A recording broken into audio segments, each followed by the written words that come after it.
ಒಮ್ಮೆ ದೂರದ ಅಂತರಿಕ್ಷದಲ್ಲಿ ಸುನಿತಾ ವಿಲಿಯಮ್ಸ್ ಅವರು ಅಂತಾರಾಷ್ಟ್ರೀಯ ಅಂತರಿಕ್ಷ ನಿಲ್ದಾಣದಲ್ಲಿ ತಮ್ಮ ಮಿಷನ್ ಅನ್ನು ನಿರ್ವಹಿಸುತ್ತಿದ್ದರು.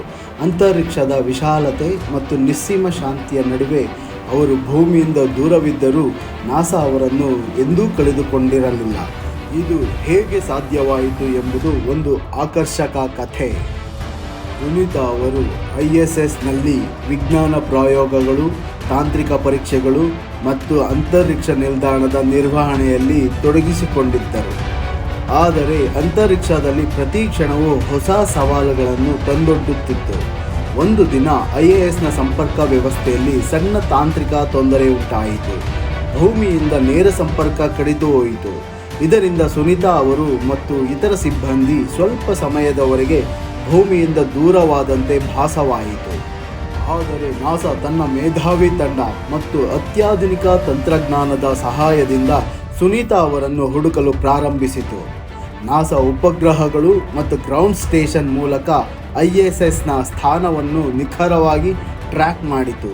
ಕೆಲವೇ ನಿಮಿಷಗಳಲ್ಲಿ ತಾಂತ್ರಿಕ ತಂಡವು ಸಂಪರ್ಕ ವ್ಯವಸ್ಥೆಯನ್ನು ಪುನಃಸ್ಥಾಪಿಸಿತು.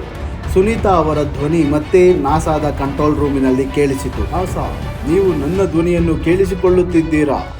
ನಾನು ಇಲ್ಲಿ ಸುರಕ್ಷಿತವಾಗಿದ್ದೇನೆ ಎಂದು ಸುನಿತಾ ಅವರು ಮಾತನಾಡಿದರು.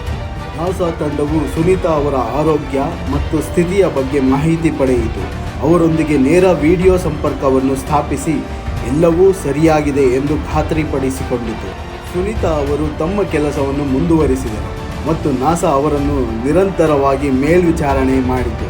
ಈ ಘಟನೆಯ ನಂತರ ಸುನಿತಾ ಅವರು ತಮ್ಮ ಡೈರಿಯಲ್ಲಿ ಬರೆದರು, ಅಂತರಿಕ್ಷದಲ್ಲಿ ನಾವು ಒಂಟಿಯಾಗಿದ್ದೇವೆ ಎಂದು ಭಾವಿಸಬಹುದು, ಆದರೆ ನಾಸಾ ಮತ್ತು ಭೂಮಿಯ ತಂಡವು ನಮ್ಮನ್ನು ಎಂದೂ ಕಳೆದುಕೊಂಡಿಲ್ಲ. ಅವರ ತಂತ್ರಜ್ಞಾನ ಮತ್ತು ಸಮರ್ಪಣೆಯಿಂದ ನಾವು ಸುರಕ್ಷಿತವಾಗಿದ್ದೇವೆ ಮತ್ತು ನಾಸಾ ಅವರನ್ನು ಎಂದೂ ಕಣ್ಣಿಟ್ಟು ನೋಡುತ್ತದೆ. ಈ ಕಥೆಯು ನಾಸಾದ ತಂತ್ರಜ್ಞಾನ, ಸಹಯೋಗ ಮತ್ತು ಮಾನವೀಯತೆಯನ್ನು ಹೆಗ್ಗುರುತಾಗಿ ನಿಲ್ಲುತ್ತದೆ. ಸುನಿತಾ ವಿಲಿಯಮ್ಸ್ ಅವರಂತಹ ಅಂತರಿಕ್ಷ ಯಾತ್ರಿಗಳು ಅಂತರಿಕ್ಷದಲ್ಲಿ ತಮ್ಮ ಧೈರ್ಯದಿಂದ ಕೆಲಸ ಮಾಡಲು ಸಹಾಯವಾಗಿದೆ.